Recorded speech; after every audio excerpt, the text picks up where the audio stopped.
Hola, hoy estamos mi compañera Natalie González y mi persona Violeta Bortones en este espacio de Legal Mujeres Totem para hablarles del convenio regulador y lo importante que es esta figura en el derecho de familia. El convenio regulador es un acuerdo entre las partes, un documento que las partes configuran y firman estipulando una serie de situaciones importantes que se van a desarrollar en el transcurso de esa convivencia familiar una vez disuelto el vínculo matrimonial. Deben tener unos requisitos mínimos obligatorios de los cuales vamos a hablar ahora mismo. Natalie. Gracias, Violeta. Sí, primero les voy a hablar de lo que debe llevar, como es la patria potestad. La patria potestad es el conjunto de obligaciones, más obligaciones que derechos, que tienen ambos progenitores. Le es otorgado por ley de manera compartida y tiene carácter irrenunciable. Esto es importante saberlo porque recordemos que es un derecho de esos hijos menores de edad que tienen en común y que es irrenunciable, por lo que jamás le vas a pedir a otra parte, ni pueden las partes por convenio renunciar a su patria potestad. Eso es imposible. De manera excepcional, un juzgado, un tribunal o una autoridad competente puede suspender una patria potestad o retirarla cuando existen causas gravísimas, por ejemplo, la comisión de delitos, tanto que la víctima sea el propio hijo o la hija que tengan en común o que sea por causas de violencia de género, pero que bueno, se entran a estudiar a fondo otros factores para poder suspenderla o retirarla. Pero recordemos que tiene ese carácter renunciable y que significa que ambas partes de manera igualitaria deciden respecto a tomar decisiones en todo lo que incumbe la vida de esos hijos menores de edad que tienen en común. Posteriormente tenemos que hablar de la custodia, que justamente es la guarda que va a tener uno de los progenitores o ambos, si se decide una custodia exclusiva o una custodia compartida. Esta guarda o cuidado de los hijos normalmente o generalmente, dependiendo de la provincia, hay más tendencia a que sea exclusiva de la madre, y en otras, por ejemplo la de Cataluña, que tiene muy desarrollada la figura de la custodia compartida y es la recomendada incluso por el Supremo para poder garantizar el derecho del menor de compartir igualitariamente o equitativamente el tiempo con ambos progenitores.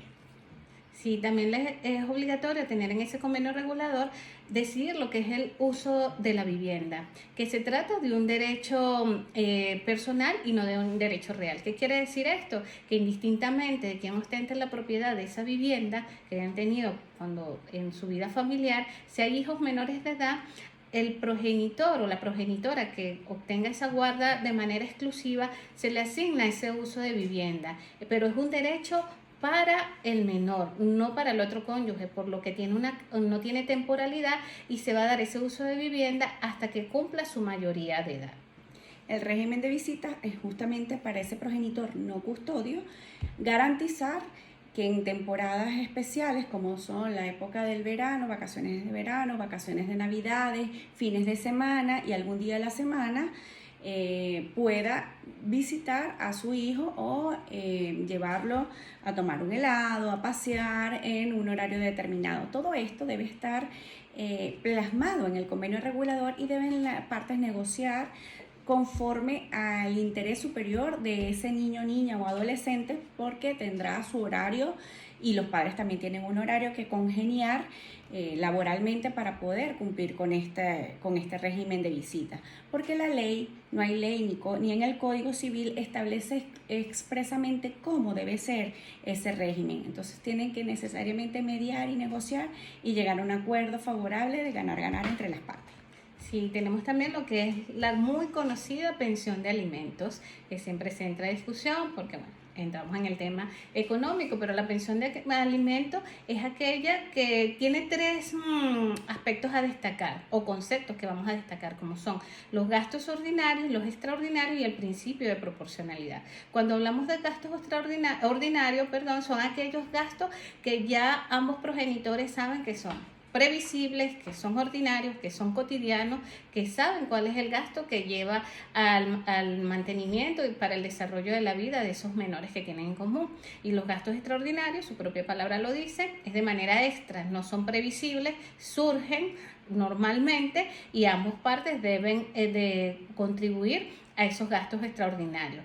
Pero ¿cuál es el porcentaje? Tampoco existe ley que diga cuál es el porcentaje. Si bien los juzgados tienen un criterio a aplicar, tienen tablas a aplicar, no existe en la ley tampoco algún porcentaje que se indique cuál va a ser esa pensión de alimento ya de entrada, sino que el juzgado entra a analizar y aplicar lo que es el principio de la proporcionalidad para poder establecer una pensión de alimento justa, tanto para el menor como para los progenitores.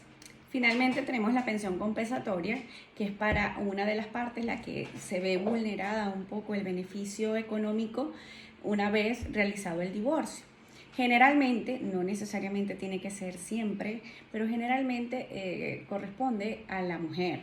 Y esto tiene una razón de ser natural, y es que muchas veces la mujer sacrifica su desarrollo profesional y laboral para el cuidado de los menores hijos que constituyen el hogar matrimonial. Entonces, cuando se divorcian, pues necesariamente ella tiene que insertarse nuevamente en el campo laboral o profesional, y puede, por el tiempo que ha durado sin estar actualizada, ser muy difícil esta inserción.